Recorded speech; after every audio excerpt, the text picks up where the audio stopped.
لله وكفى وسلام على عباده الذين اصطفى أما بعد فأعوذ بالله من الشيطان الرجيم بسم الله الرحمن الرحيم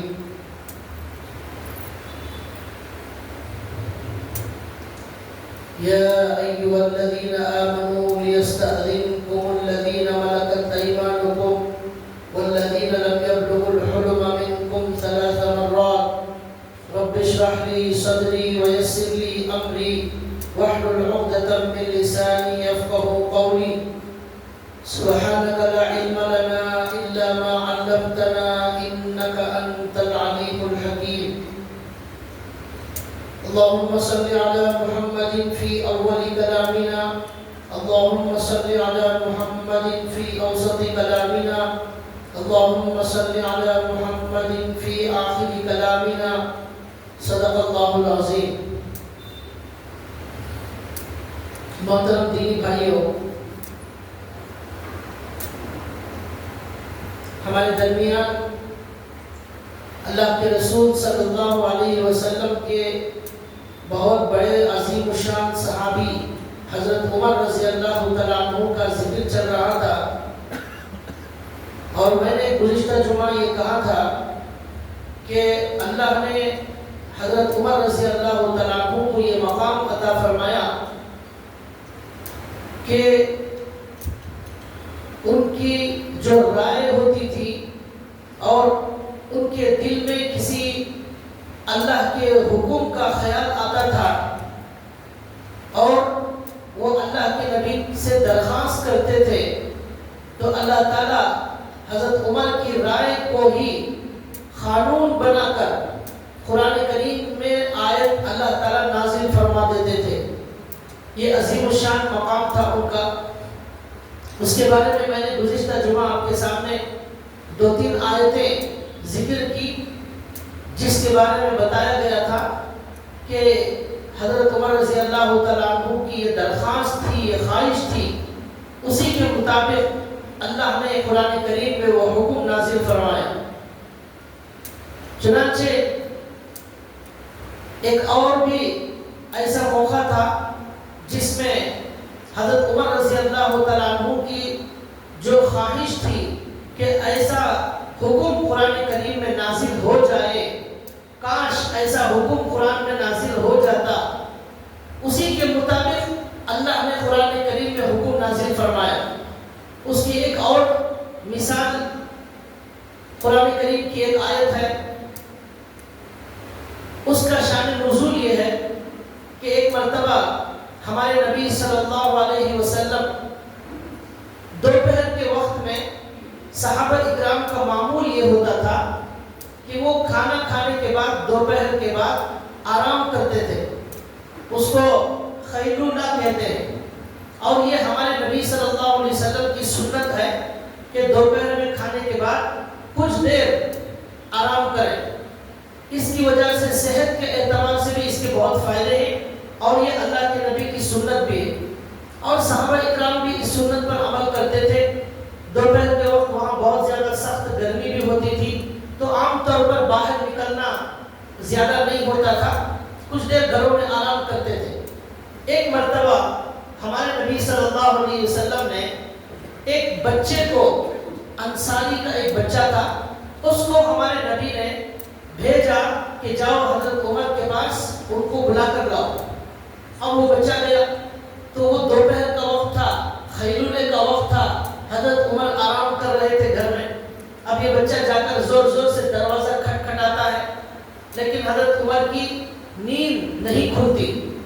پھر وہ بچہ دوبارہ دوسری مرتبہ آتا ہے اور دروازے گھر کے پیچھے کی طرف سے کہیں سے وہ داخل ہو جاتا ہے اندر، اور آ کر پھر حضرت عمر کو جگاتا ہے۔ اور جب انسان سوتا ہے گھر میں، سونے کا جو وقت ہوتا ہے اس میں پورے کپڑے نہیں ہوتے بدن پر، صرف لنگی پہن لیتے ہیں، جیسے باہر نکلتے ہیں تو پورے کپڑے جیسا پہنتے ہیں ایسا نہیں پہنتے، آرام کے حساب سے مختصر کپڑے پہنتے ہیں۔ آج بھی وہی معمول ہے، پہلے بھی وہی معمول تھا۔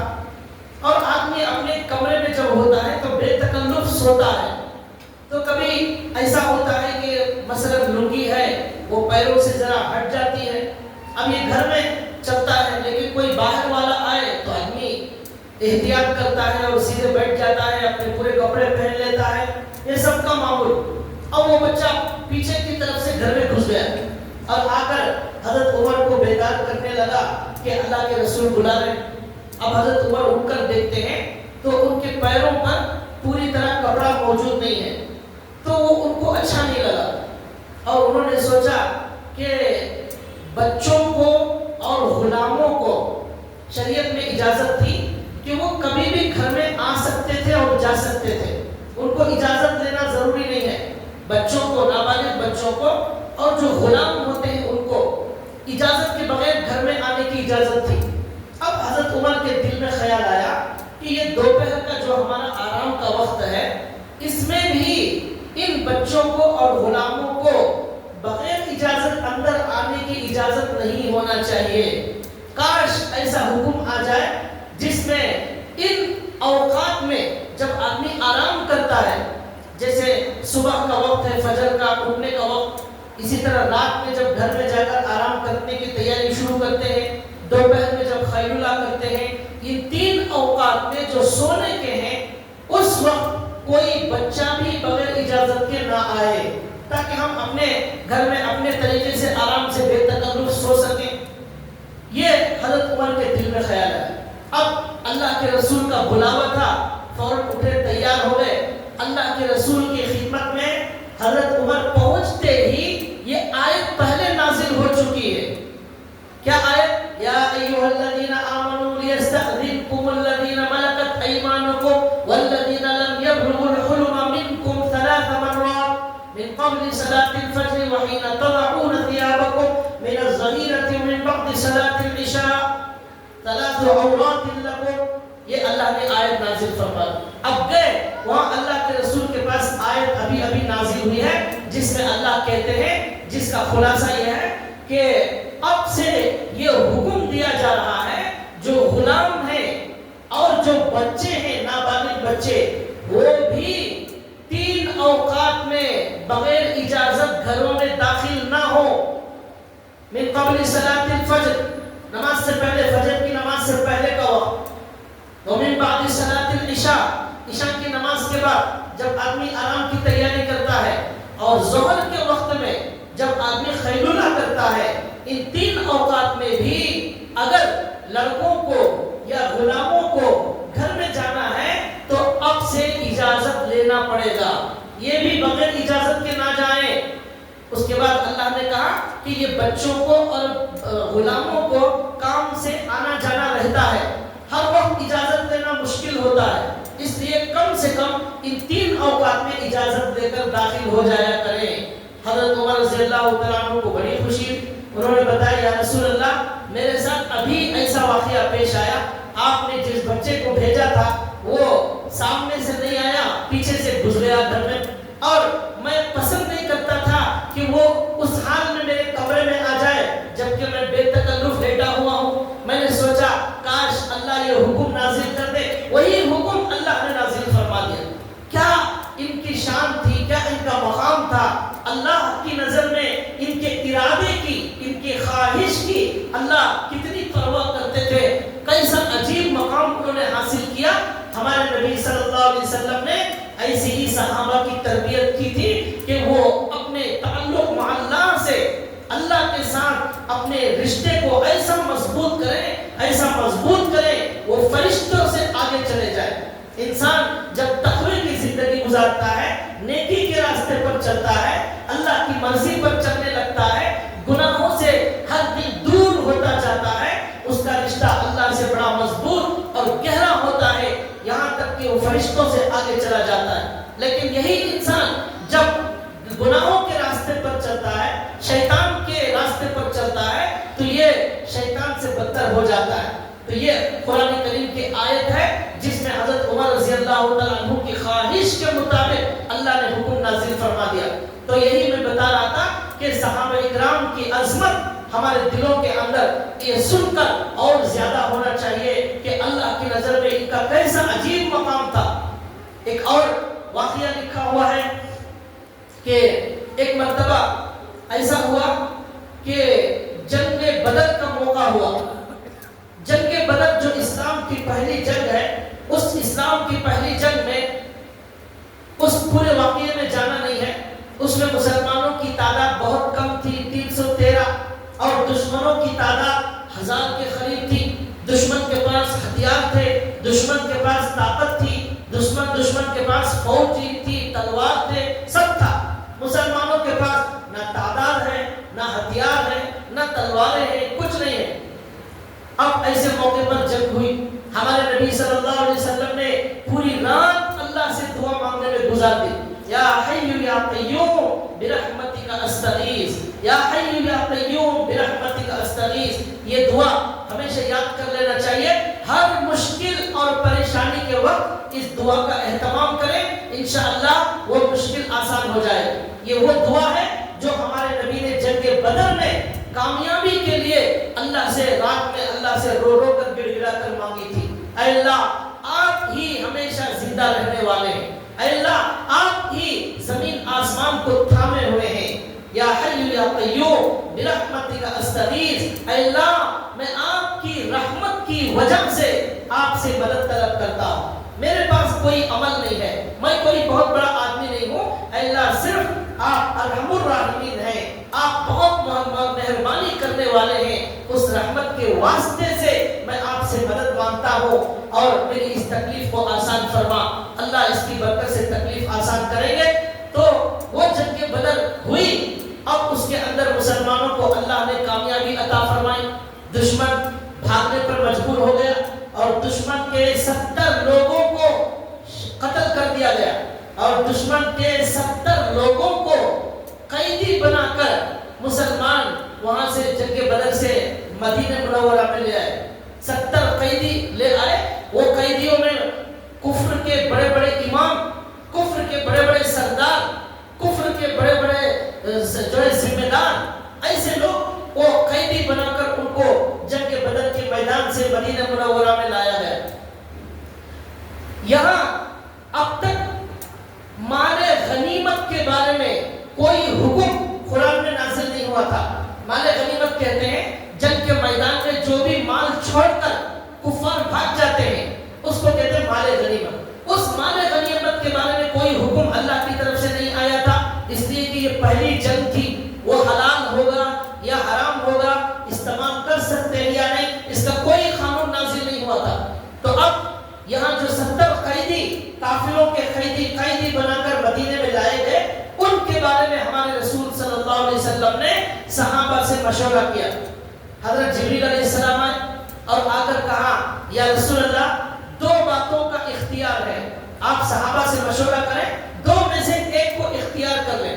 پہلا یہ ہے کہ آپ چاہیں تو ان 70 دشمنوں کو قتل کر دیں اور ان کو پوری طرح نیست و نابود کر دیں تاکہ کفر کی طاقت ٹوٹ جائے اور ان کی ہمتیں پست ہو جائے، وہ آئندہ کبھی جرأت نہ کر سکے اسلام کے خلاف کچھ کرنے کی.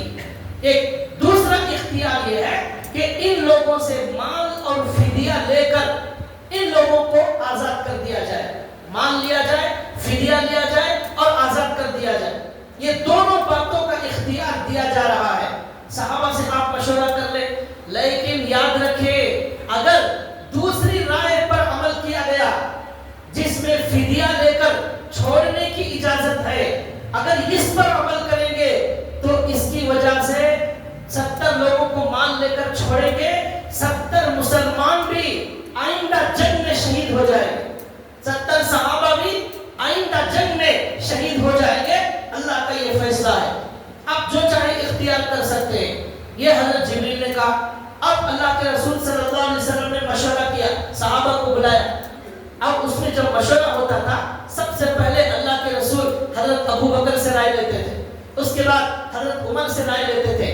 جس مشورے میں حضرت عمر اور ابو بکر دونوں کی ایک رائے ہوتی تھی، اللہ کے نبی اکثر اس پر عمل کرتے تھے. تو خود حضور نے بھی یہاں کہا اگر تم دونوں کی ایک رائے ہے میں اس پر عمل کروں گا، ایسا ان کا مقام تھا. لیکن یہاں کیا ہوا، حضرت ابو بکر کی رائے الگ، حضرت عمر کی رائے الگ ہو گئی.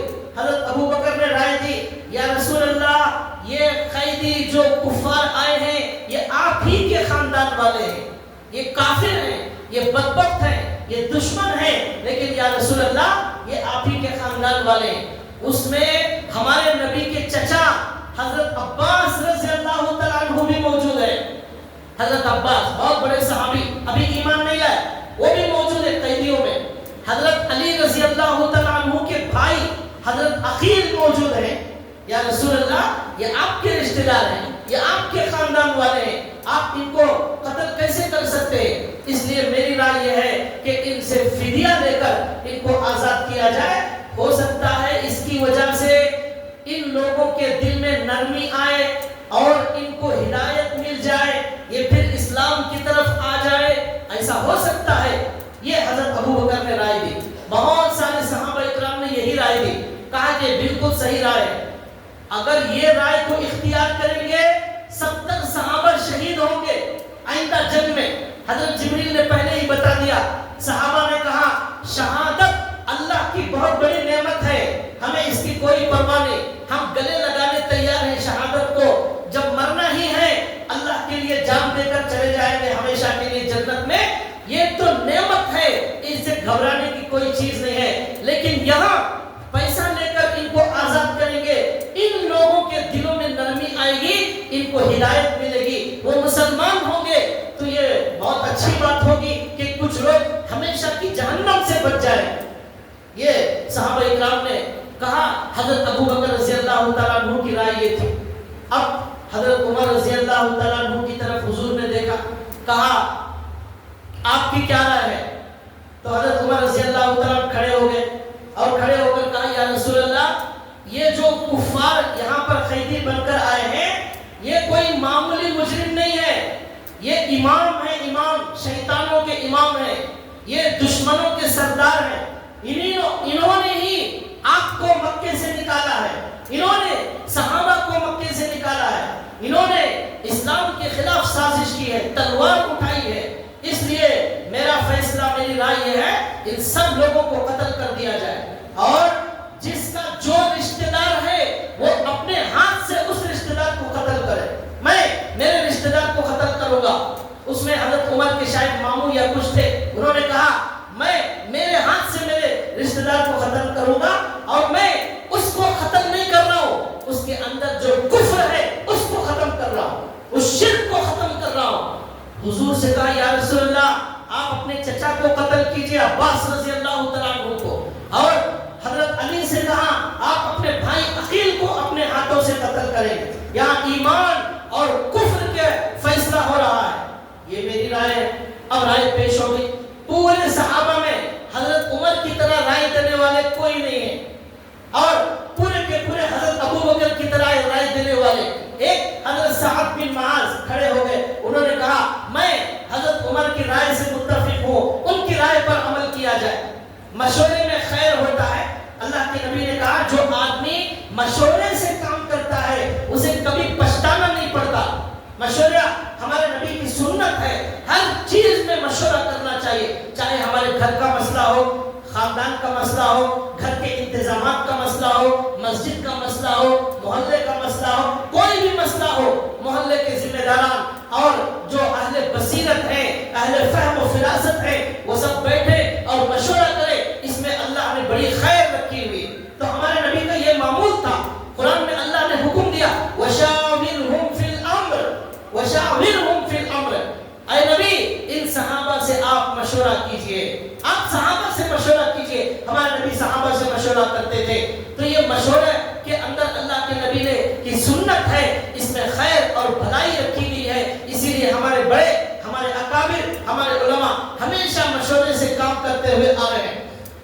تو بہرحال ہمارے نبی نے مشورہ کیا, یہ دو الگ الگ رائے سامنے آئی. اب ہمارے نبی صلی اللہ علیہ وسلم نے یہاں ایک بات فرمائی اور فرمایا اللہ تعالیٰ نے کچھ لوگوں کے دلوں کو اتنا نرم بنایا ہے, دودھ سے زیادہ نرم دل اللہ نے کچھ لوگوں کو بنایا. پھر کہا یہ ابو بکر بیٹھے ہوئے ہیں, یہ ایسے ہی ہیں دودھ سے زیادہ نرم دل والے. ان کی مثال حضرت ابراہیم علیہ السلام کی جیسی ہے, وہ بھی بڑے نرم تھے.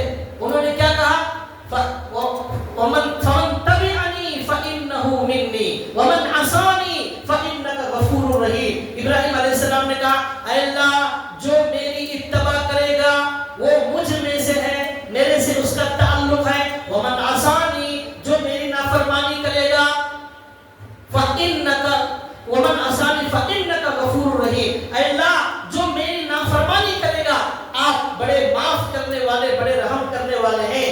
یہ کہا یعنی حضرت ابراہیم اتنے نرم ہیں کہ جو نہ مانے ابراہیم کی بات اس کے لیے مغفرت کی درخواست کر رہے ہیں، اے اللہ ان کو آپ معاف کر دیجئے، یہ نرم ہونے کی مثال۔ پھر اللہ کے نبی نے کہا اسی طرح عیسیٰ علیہ السلام بھی بڑے نرم دل والے تھے، انہوں نے کیا دعا کی، ان تعذبهم فإنهم عبادك وإن تغفر لهم فإنك أنت العزيز الحكيم۔ عیسیٰ علیہ السلام کو نہ ماننے والوں کے لیے یہ دعا کی، اے اللہ میرے نہ ماننے والوں کو آپ عذاب دیں گے، فإن تعذبهم فإنهم عبادك، وہ تیرے ہی بندے ہیں، آپ عذاب دینا چاہیں کوئی روک نہیں سکتا، وإن تغفر لهم، لیکن اے اللہ آپ ان کو بھی معاف کر دیں، فإنك أنت العزيز الحكيم، آپ بڑے حکمت والے، بڑے زبردست جو ہے طاقت والے ہیں۔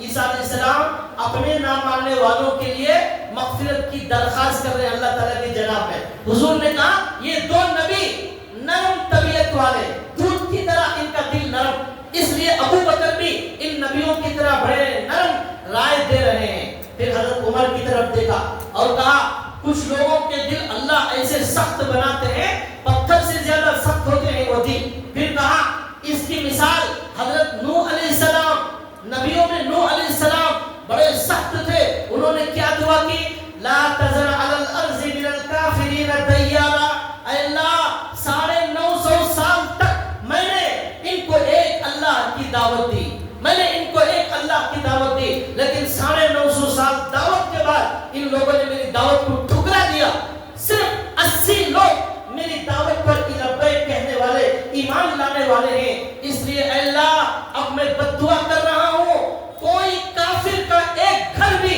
دنیا میں باقی نہیں رہنا چاہیے، سب کو مٹا کر ختم کر دیجئے، اے اللہ لا تذر علی الارض من الکافرین دیارا، کوئی گھر چھوٹے سے چھوٹا گھر بھی کوئی کافر کا باقی نہ رہے، کوئی زندہ نہ بچے، ایسا عذاب نازل کر دیجئے۔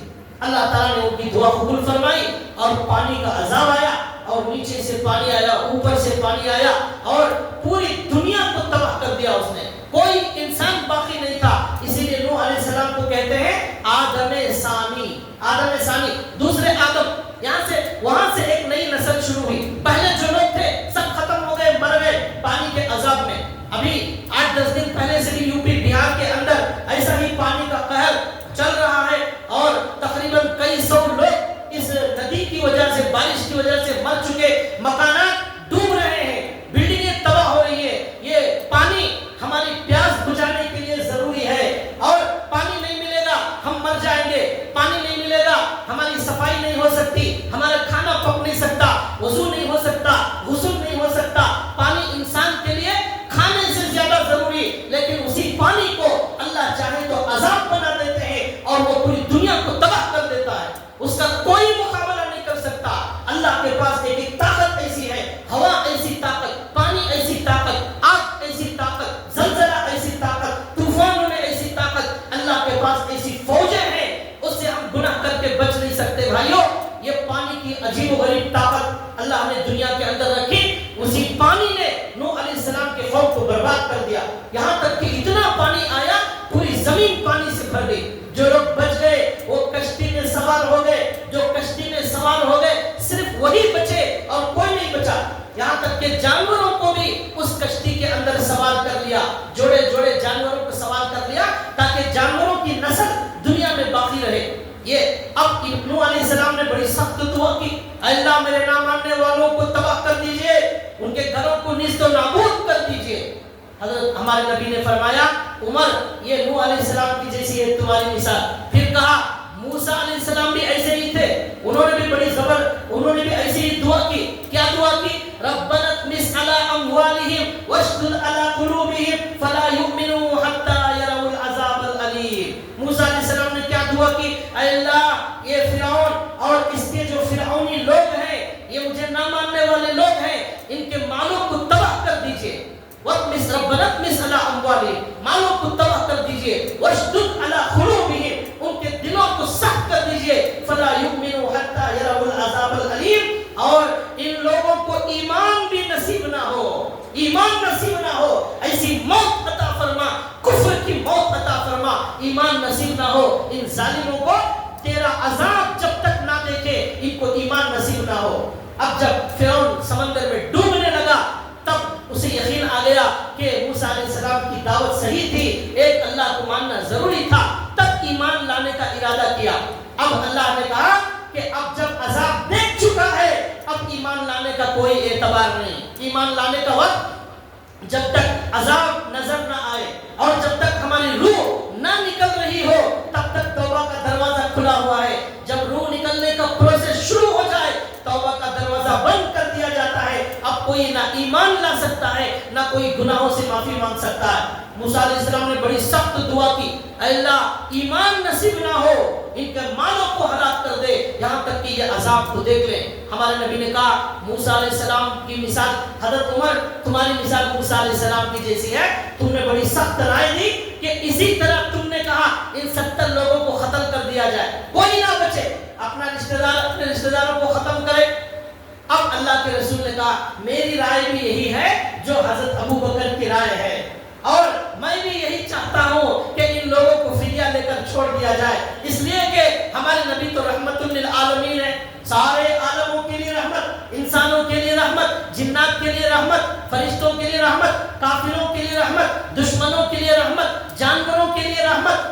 ہمارے نبی ایسے تھے، وہ کس طرح یہ حکم دے سکتے تھے؟ انہوں نے کہا میری بھی رائے یہ ہے کہ ہم فدیہ لے کر ان کو چھوڑ دیں گے، اور ہو سکتا ہے کہ یہ بعد میں اسلام قبول کریں، اور جن کے پاس پیسے نہیں ہیں ان کو ہم کہیں گے ہمارے بچوں کو پڑھنا لکھنا سکھاؤ، ہمارے مسلمان بچوں کو پڑھنا لکھنا سکھاؤ، پیسے نہیں ہیں تو 6 مہینے 1 سال تک پڑھنا لکھنا سکھاؤ، اس کے بعد آزاد کر دیا جائے گا۔ یہ ہمارے نبی کی رائے تھی، اس کے مطابق فیصلہ ہو گیا۔ اب ہمارے نبی نے کہا کہ ان قیدیوں میں اعلان کر دیا جائے کہ یہ فدیہ دے کر آزاد ہو سکتے ہیں۔ یہاں ہمارے نبی نے حضرت ابو بکر کی رائے کے مطابق یہاں فیصلہ کیا، لیکن اللہ کو یہ فیصلہ پسند نہیں آیا، لیکن اللہ کو یہ فیصلہ پسند نہیں آیا۔ اللہ نے قرآن کریم میں آیت نازل کر دی، بڑی سخت آیت نازل فرما دی۔ اللہ نے کہا ما کان لنبی ان یکون له اسرا حتی یسخن فی الارض تریدون عرض الدنیا واللہ یرید الآخرہ واللہ عزیز حکیم لولا کتاب من اللہ سبق لمسکم فیما اخذتم عذاب عظیم۔ اللہ نے کہا اس آیت کے اندر یہاں مشورہ ہوا، یہاں فیصلہ ہوا، جو نرم رائے تھی، جو نرمی والی رائے تھی اس پر عمل کیا گیا، جو رحمت والی رائے تھی اس پر عمل کیا گیا، لیکن اللہ نے کہا اس وقت اس رائے پر عمل کرنا صحیح نہیں تھا، اس وقت حضرت عمر کی رائے پر عمل کرنا چاہیے تھا، اس وقت حضرت سعد بن معاذ کی رائے پر عمل ہونا چاہیے تھا۔ اللہ نے کہا ما کان لنبی ان یکون له اسرا حتی یسخن فی الارض، کسی نبی کے لیے یہ مناسب نہیں ہے کہ اس کے کنٹرول میں دشمن آ جائے تو ان کو نرمی کے ساتھ جو ہے چھوڑ دیا جائے، ان پر بھروسہ کرنا صحیح نہیں ہے، یہ جو ہے کفر کے امام ہیں، دشمن ہیں، ان پر بھروسہ صحیح نہیں۔ جب تمہارے ہاتھ میں دشمن آ جائے حتی یسخن فی الارض، اسے خاک میں ملا دیا جائے، اس کی طاقت کو توڑ دیا جائے، ہمیشہ کے لیے اس کی کمر توڑ دی جائے، وہ کبھی آئندہ جرأت نہ کر سکے اسلام اور مسلمانوں کے خلاف نظر اٹھانے کی جرأت نہ کر سکے۔ آدھی طاقت تم نے بدر میں 70 لوگوں کو قتل کر کے ان کی طاقت آدھی ختم کر دی تھی، اب آدھی یہاں ختم کر دیتے، اب مکے والوں کی ہمت نہ ہوتی، یہ فیصلہ ہونا چاہیے تھا حتی یسخن فی الارض۔ اس کے بعد اللہ نے ایک عجیب جملہ کہا تریدون عرض الدنیا، تم ان لوگوں سے مال لے کر ان کو آزاد کرنا چاہتے ہو، تم لوگ دنیا چاہتے ہو، تریدون عرض الدنیا، تم دنیا اور اس کا مال چاہتے ہو۔ حضرت عمر نے یہاں یہ بھی کہا تھا یا رسول اللہ ان کے مال کی ہمیں کیا ضرورت ہے، اللہ کا دیا ہوا ہمارے پاس بہت ہے، اللہ دینے والے ہیں، اللہ ہی دیتے ہیں، اللہ جسے دیتے ہیں اسے ملتا ہے، ان کے مال کی ہمیں بالکل ضرورت نہیں۔ اللہ نے یہاں کہا تریدون عرض الدنیا، تم دنیا چاہتے ہو، دنیا کا مال چاہتے ہو، اس لیے تم لوگوں نے ان کا مال فدیے میں لے کر، صحابہ نے سوچا یہاں غریبی ہے، صحابہ پریشان ہیں، کچھ آسانی ہو جائے گی، اس لیے مان لیا اور جو ہے یہ فیصلہ کیا۔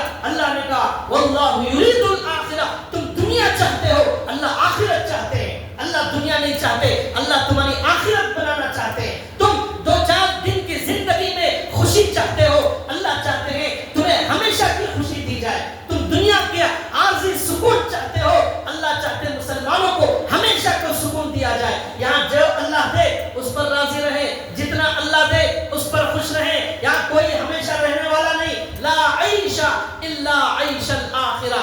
عیش نہیں ہے، سکون نہیں ہے، راحت نہیں ہے، مگر صرف آخرت میں آرام ہوگا. یہاں کوئی آرام سے نہیں رہے گا. ایک دن غم، ایک دن خوشی، ایک دن خوشی، ایک دن غم. یہاں بیماری، یہاں جنازہ، یہاں شادی، یہاں کینسر، یہاں ہارٹ، یہاں سیلاب، یہ سب دنیا میں چلتا رہے گا.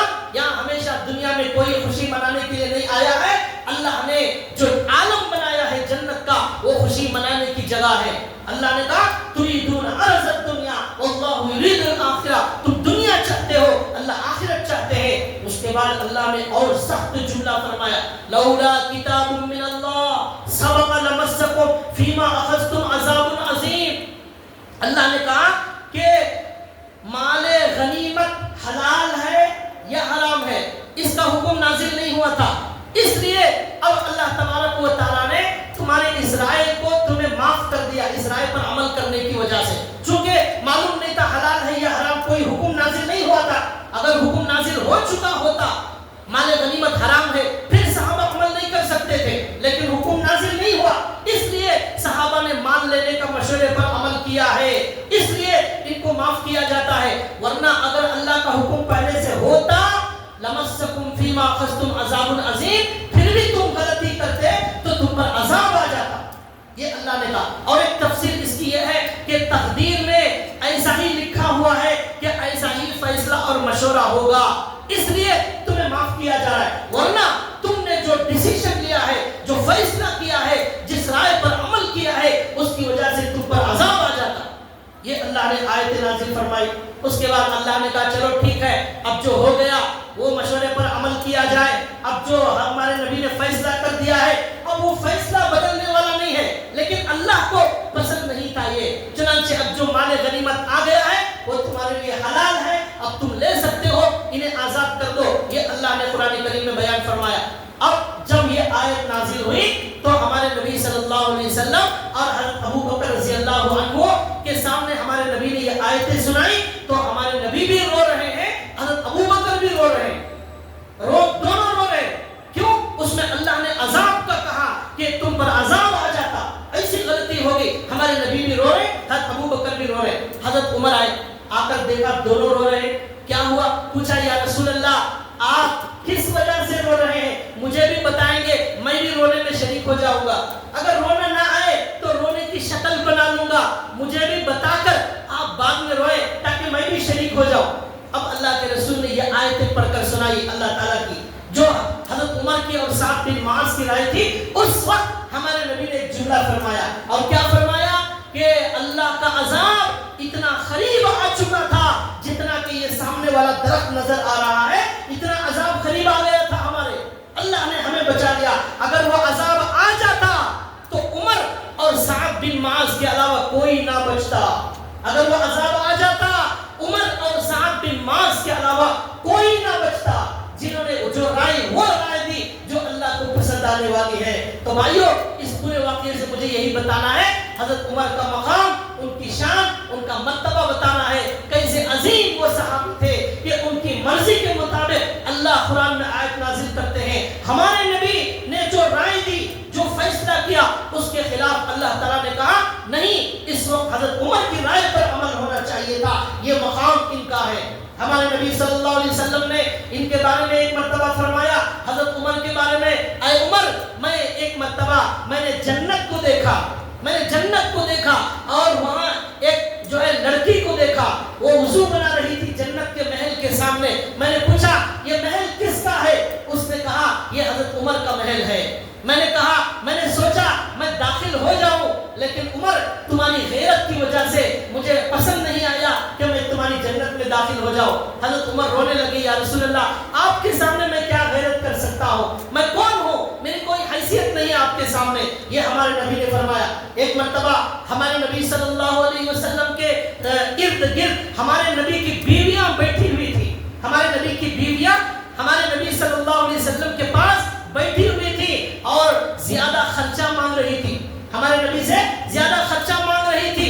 ہماری بیویاں زیادہ خرچہ مانگے تو ہمیں ناراض نہیں ہونا چاہیے. یہ ہمارے نبی کی بیویوں کی سنت ہے. ہمارے نبی کی بیویوں کی سنت ہے. بیویاں اس سنت پر عمل کرتے ہوئے ہمارے سے زیادہ خرچہ مانگتی ہیں. لیکن یہ پاگل جو شوہر ہوتا ہے, بیوی خرچہ مانگے تو اسے ناراض ہو جاتا ہے اور اسے مانگنے لگتا ہے اور اسے ڈرانے لگتا ہے. وہ بیچاری ہماری ماؤں کی سنت پر عمل کر رہی ہے. یہ کوئی غلط نہیں ہے. یہ ہمارے نبی صلی اللہ علیہ وسلم کی بیویوں پر ہماری بیویاں چل رہی ہیں. اور وہ بیویاں زور زور سے بات کر رہی تھی, حضور سے آہستہ نہیں, زوردار طریقے سے ہمارے نبی صلی اللہ علیہ وسلم سے ڈیمانڈ کر رہی تھی. ایسا ہے, یہ مہنگائی بڑھ گئی ہے, اتنے خرچے میں کام نہیں چلے گا, خرچہ بڑھانا پڑے گا. زوردار سے طریقے سے مانگ رہی تھی. اتنے میں حضرت عمر آ گئے. حضرت عمر کی جب آواز سنی, السلام علیکم یا رسول اللہ, حضرت عمر کی آواز سنتے ہی تمام بیویاں اندر بھاگ گئی اور پردہ کر لیا. حضرت عمر اندر آ گئے تو دیکھا حضور مسکرا رہے ہیں. حضرت عمر نے کہا یا رسول اللہ, اللہ آپ کو ہمیشہ ایسا ہی مسکراتا رکھے, کیا وجہ ہے کہ آپ مسکرا رہے ہیں؟ حضور نے کہا میں نے دیکھا کہ میرے سامنے میری بیویاں بیٹھ کر احتجاج کر رہی ہیں اور گویا کے دھرنے پر بیٹھی ہوئی ہیں اور ڈیمانڈ کر رہی ہیں پیسوں کا اور زور زور سے بول رہی ہیں, لیکن میرا کوئی ڈر نہیں ہے ان کے اندر. آپ آتے ہی وہ اندر بھاگ گئی. یہ دیکھ کر میں مسکرا رہا ہوں, میری بیویاں میرے سے نہیں ڈرتی, عمر سے ڈر رہی ہے, یہ دیکھ کر میں مسکرا رہا ہوں. اب حضرت عمر نے بیویوں سے مخاطب ہو کر کہا ارے اللہ کی رسول کی بیویوں, تمہیں میرے سے زیادہ اللہ کے رسول سے ڈرنا چاہیے.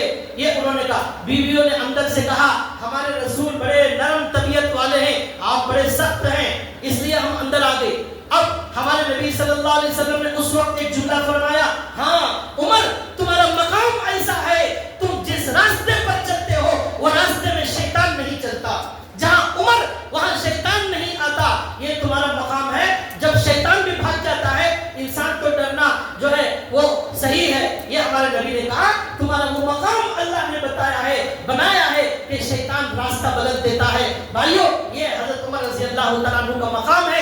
اللہ سے دعا ہے اللہ تعالیٰ ہمیں بھی ایسا ہی اللہ سے اپنا گہرا اور مضبوط تعلق ہمیں اللہ سے قائم کرنے کی اللہ ہم سب کو توفیق عطا فرمائے. اور اسی لیے اللہ نے ہمیں دنیا میں پیدا کیا ہے کہ ہم اللہ کی عبادت میں اللہ کے قرب کے درجات طے کرتے رہیں. حضرت عمر کی کیا شان تھی, دنیا ہی میں ان کو جنت کی بشارت دے دی گئی, میں نے تمہاری جنت دیکھ کر میں تمہاری جنت دیکھ کر آیا ہوں.